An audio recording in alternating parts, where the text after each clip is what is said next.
Good morning, Phillips Academy, and a very special good morning to the senior class of 2014. Before we begin the event of the co-presidential election for the class of 2015, we have something very important that we'd like to talk to you about, and that is the senior class gift. Now, this morning, all of you in your dorms turned on a light switch. You turned on a light switch, and you went to Commons, and you ate food, and you went to class afterwards, and then you came here. Hopefully, if you're not cutting. But you wouldn't have been able to do those things without generosity. Without the generosity of so many people who've come before us, so many classes that have come before you, so many individuals who have been generous with their time and their funds. So, last year, the class of 13 set a record in giving 98% class participation, which is adequate. We can do better. We want 100% class participation in the senior class gift, and as such, we have an envelope. Clark and I have pledged to donate 2,014 cents every year for the next 4 years to the senior class gift. So we hope you follow that example.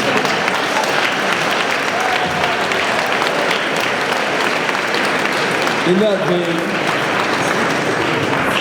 obviously we find it very important to be thankful. As Mr. Palfrey said, we are all now technically on financial aid for the rest of this year. So it really is imperative that we are thankful for this opportunity that we're given to be here and all the help that we receive from the alumni, our friends, our family, our peers, and our teachers. So over the next couple days, there will be cards in Commons. As soon as you walk in, you guys know how it works with all the tables that are set up. And we would love it if each and every one of you would sign your name, expressing your gratitude to everyone who enables us to be here. So that's a great gesture, and everyone should really take part in that.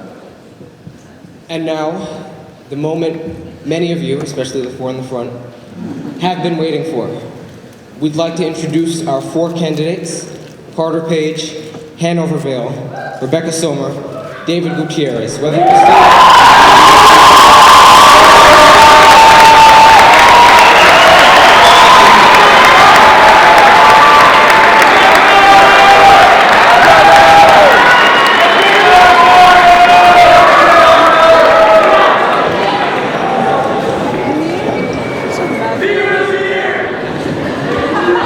And just to be clear, the candidates will be giving opening statements, we'll be answering questions, and then we'll have a chance to ask questions to each other.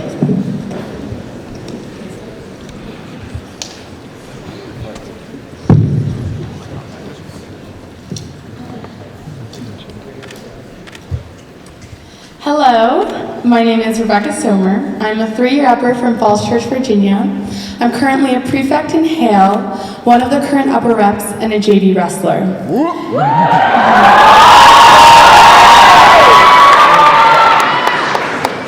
So whether I'm getting slammed on the wrestling mat or in Morse, I've learned a lot from my experiences here at Andover. I consider myself a very serious student, as well as a very serious DJ.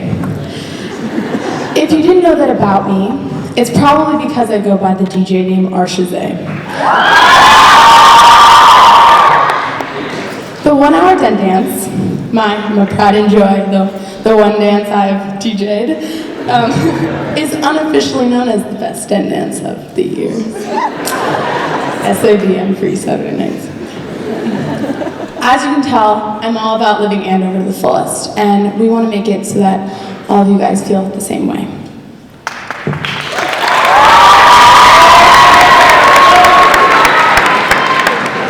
What's up, everyone? I'm David Gutierrez, and I'm a 3-year upper from Hightstown, New Jersey. Some of the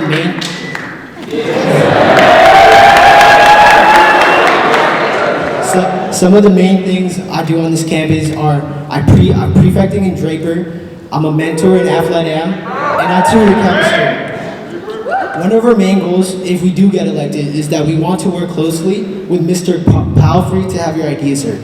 Vote for us because it's not just about ideas, but it's about ideas that we can get done.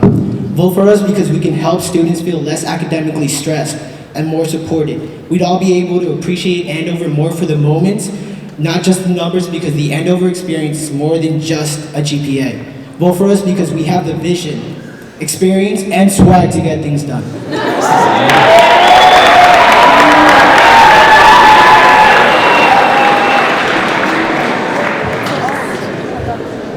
Hi, I'm a little nervous. My name's Carter Page.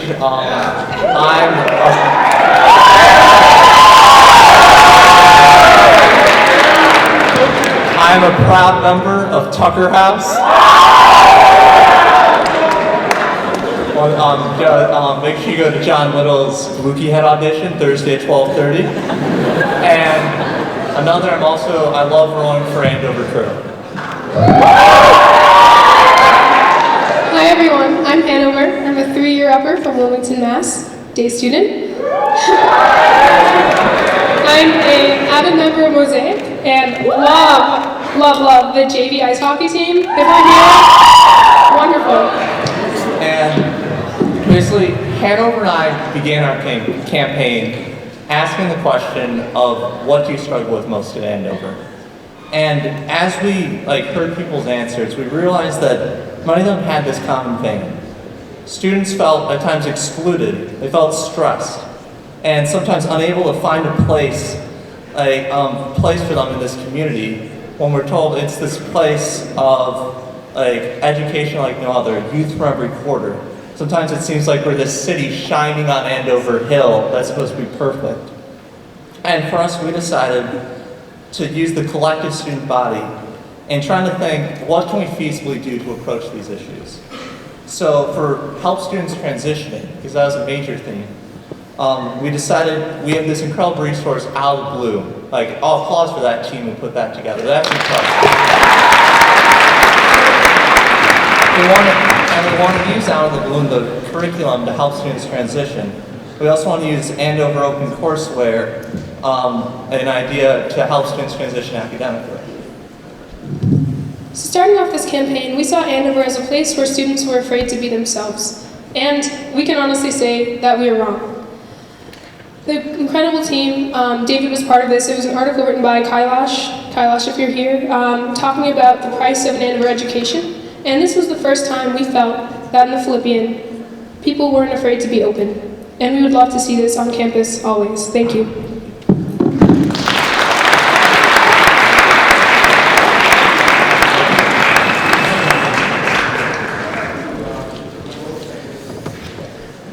Thank you, both candidates. Our first question will go to David and Rebecca. What are your greatest weaknesses, individually and as a pair, and how would you work to overcome them in your leadership? Okay, so my greatest weakness is, all those who know me well know that I get a little caught up with the details a little bit, so David kind of reins me in on that, and I just get a little too focused on small things. So that's definitely my greatest weakness in terms of working in terms of student council. And my strength, I would definitely say, is my passion, because I really struggled here, like many others, and I really, really care about the student body, so I want to make a difference.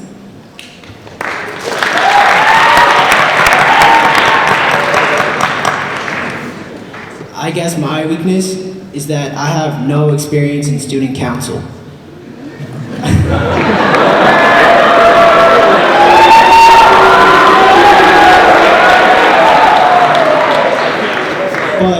But Rebecca does, so we balance each other out. As for my strength, a lot of my friends know this. I'm willing to go the extra mile when I put in the effort. If I work at something, I try to do a perfect job. I might say I'm a perfectionist, but maybe I'm not, maybe I am. But I feel that if you're gonna do something, you gotta do it right or not at all. So that's why we're both here. That's my strength.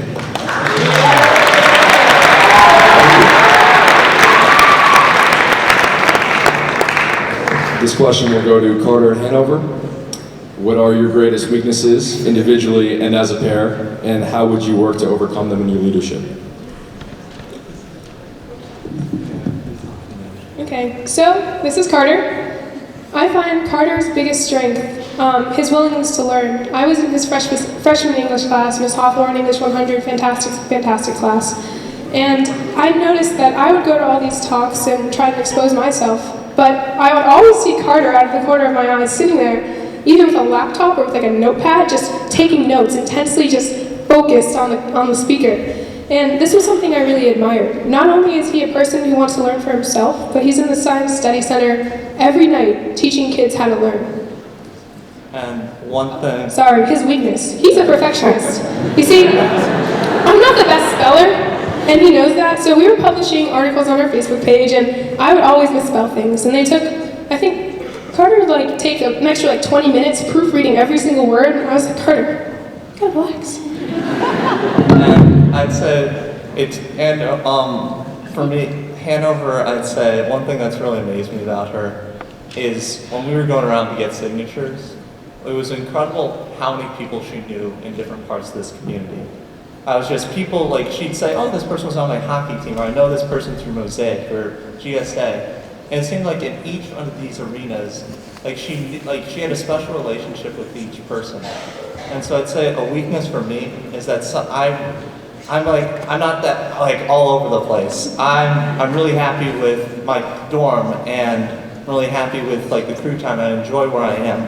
I think one thing that to help overcome this, Hanover's really taken me to a broader range of the community. Thank you. Thank you both. Stella. This next set of questions are geared towards the candidates' platforms. So the first is for David and Rebecca.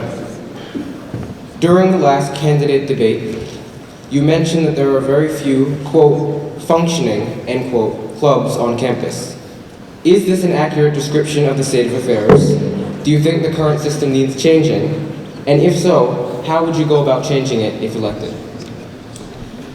Okay, so since I was the one who said that, I'm going to address that question. What I was saying in the debate was that I came to Andover because, well, for two reasons, the clubs and the people, which is probably not those reasons, but yeah, so I thought there's over 100 clubs on this campus, I'm going to fully immerse myself into it, and honestly, I went a little disappointed. I came to the clubs. I've tried so many different, I think there are wonderful, wonderful opportunities on this campus, but I think that it's not, first of all, we need to advertise much more effectively. Students should know all the clubs available on campus before club rally, because that's a very overwhelming experience. That's not a good opportunity for people to get familiar with the clubs available on campus. And so we propose that we get the list out to students into dorms on the first days of class and go to orientation, speak to new students, encourage them about the clubs on campus. I think that's the biggest thing that would really improve our club system is if we got more kids involved, so more kids would have the opportunity to explore their passions.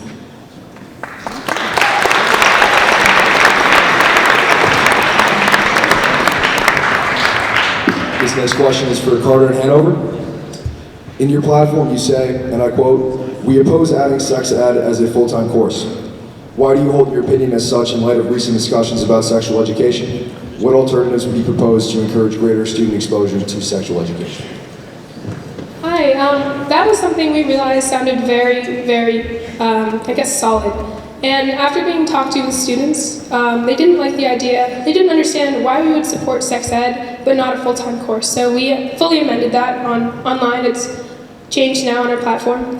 But it was students who came to us and said, you know what? I don't really want to take sex ed as a full-time course. Maybe we could do something instead. Maybe we could have it after school as a sports requirement for one day or one term. But I don't really feel like I need to have, on top of the other academic burdens that I currently have, another course to take. But we also believe that sex ed is imperative. We're taking students from every single, background, every single, every single part of it. Yeah, and we also think that there are other sex ed doesn't have to be, there's other options besides a full-time course. At Student Congress, one thing some faculty members raise is what if, let's say, every month, so one day, let's say in October, math department on October 17th, hope it's a weekend, all the math classes, instead of teaching math, we're going to have basically our sex ed class. And so you can rotate it, or you could also have it, as Hanover said, after school. I guess just to tie it up, so many people come from so many different places that it's imperative to have a sex ed, just to talk about, I guess, sex on campus, sort of kind of to destigmatize the whole idea, and also to encourage safe sex, and make sure that everyone here feels safe and comfortable and understands their boundaries, as well as knowing that there are people here that can support you. Thank you.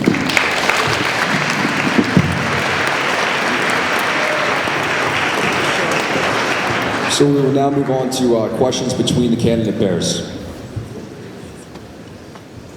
First question will be from Carter and Hanover to David and Rebecca.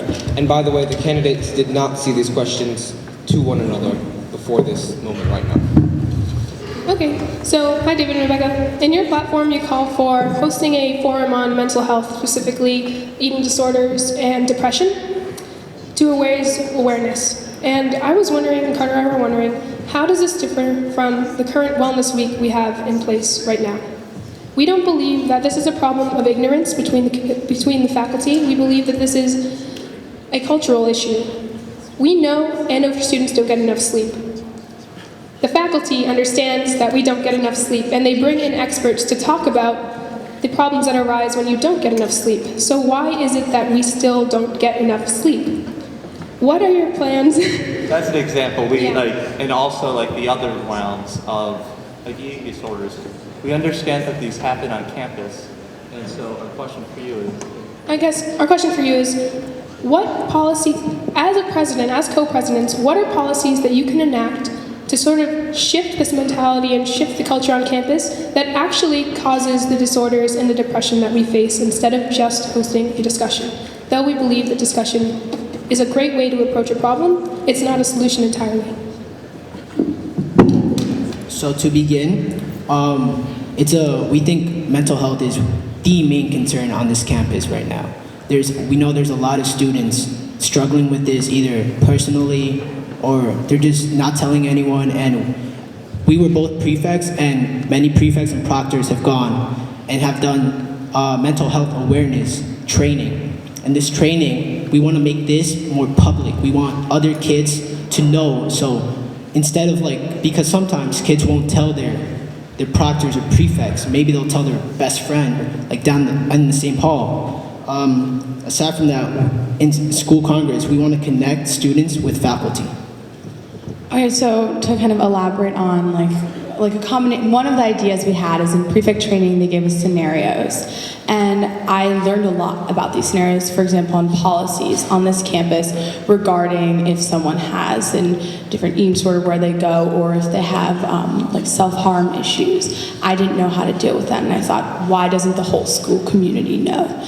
And in addition to this, we've done a lot of research, and we think that there should be something on PANet saying, kind of just outlining, these are the resources on campus, this is what you do if you have a problem or one of your friends has a problem, because it's been something that I haven't known what to do for many close people in my life, and I just think that's the most important issue on this campus. And in terms of the long term, I think that's the first step. It's just something very concrete that we can do immediately. We're focused on just immediate things for the long. I think that could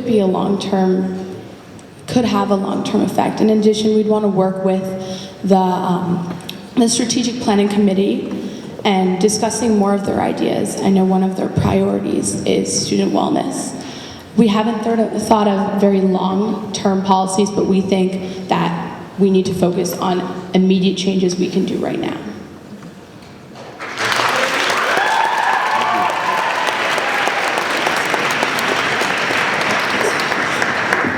We will now have the question from David and Rebecca to Carter and Hanover. So Carter and Hanover, we both agree that community and being open and acknowledging personal struggles are very important parts of a co-presidential pair. We are, however, a little confused about your platform on sustainability on Andover. How exactly do you plan to reduce energy waste, and how will you go about switching to an alternative energy source? Hi guys, just to clarify, we never said that we would magically generate sustainable energy on campus. We were endorsing the idea because the strategic plan is coming up and they have hired a fantastic sustainability coordinator, Deborah Shepard, who I met with over the break, talking about ways Andover can be a little bit more sustainable and a little bit more green. I'm going to quote something for you guys. It's on PANet, and a lot of you don't know that it exists, but it's the environmental policy statement.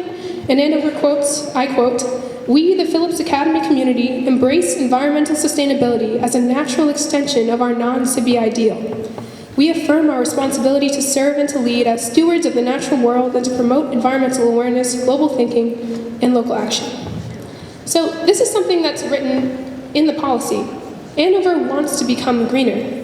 Yet, when I met with Deborah Shepard, there seemed to be a lacking voice to voice this opinion to the trustees.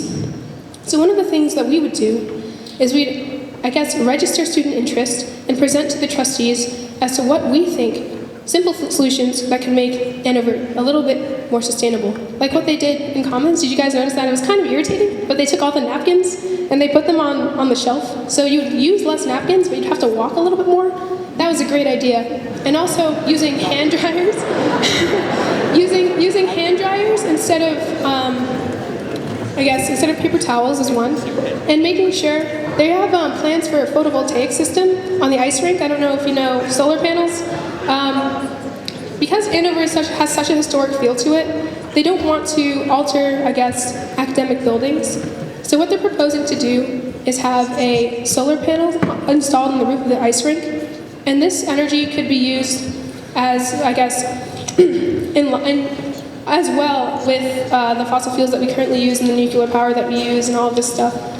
And finally, just to wrap up, Carter, you want to say something? I'd say for me, for those of you who, I sometimes feel a little frustrated with having to get up and grab that napkin, but for us, I'd say the key thing is that through efficiency in how the infrastructure of our dorms in our academic buildings, we can make that difference. And so we endorse improving efficiency for that. Thank you.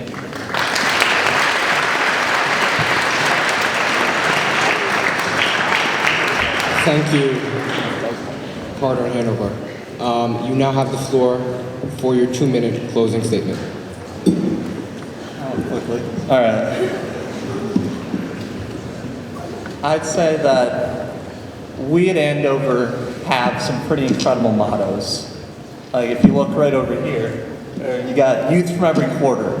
The end depends upon the beginning, non-city. Except for me, there's always been this one motto, even in freshman year, that I've never liked. Goodness without knowledge is weak and feeble. I've never liked it. It's a statement from our school constitution, and we hear it referenced quite a lot. But whenever I hear that statement, I think of people back home that I know haven't gone to college, or people who haven't gotten some incredible, great prep school education. What about them? Are they weak and feeble? Is there just this huge portion of our world that they may have kindness in their hearts, they may have good intentions, but they don't fulfill requirements A, B, and C, and for that reason, they can't and they never will make a difference. Is that really what we believe? Because I don't. I understand that knowledge helps spread goodness, but I believe that knowledge should never be used in a way to disregard the importance of any individual. So I agree with Carter. The reason I've never liked this statement is because it's one of exclusion. They are not good enough, but we are.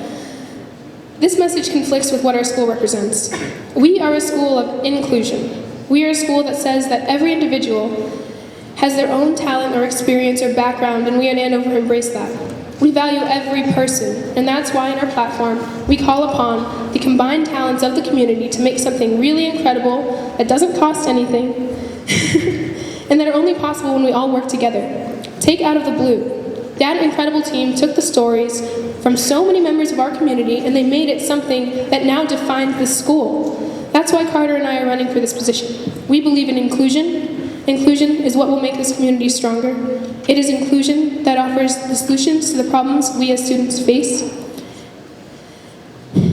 And that's why we're proud to say we're members of this Hanover community. So thank you very much. Thank you very much, guys.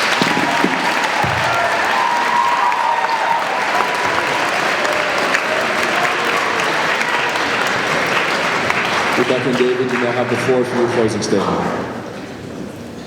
Our whole platform is based off of problems that you guys have expressed and that we agree must be addressed. Our goal of promoting mental health, tweaking orientation, improving the club system, and helping to integrate day students. And we also want to do smaller things to make your day a little better, such as having cheese pizza more often in Commons.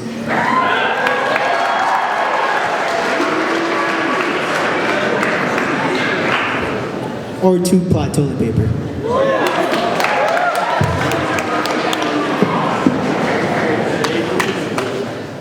But on a more serious note, we can't avoid the fact that a number of students here are dealing with mental health issues. It needs to be addressed now. Through a resource we will provide on PANet, we all want students to feel like they are equipped and have the support systems to know how to deal with these problems. It doesn't matter if it's themselves or their friends. Although we're blessed to be here at Andover, there's always room for improvement. And this is what we want to contribute to our campus. So it's not that just we want to contribute, we know we can. Both of us have experience and we know what can be realistically done on campus. This year, I added healthier additions to fourth meal. I've hosted various class events, and with my fellow upper reps, I created a class website with a section for student proposals and a section with the student council meeting minutes. So from these experiences, I know what can be done, and I know that we can do things.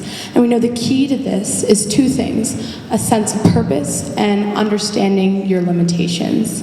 David and I think we have a very good grasp of our limitations, what's realistic, and we know we can get things done. Vote for us because we have purpose, passion, and we understand our limitations, and we want to do things for you.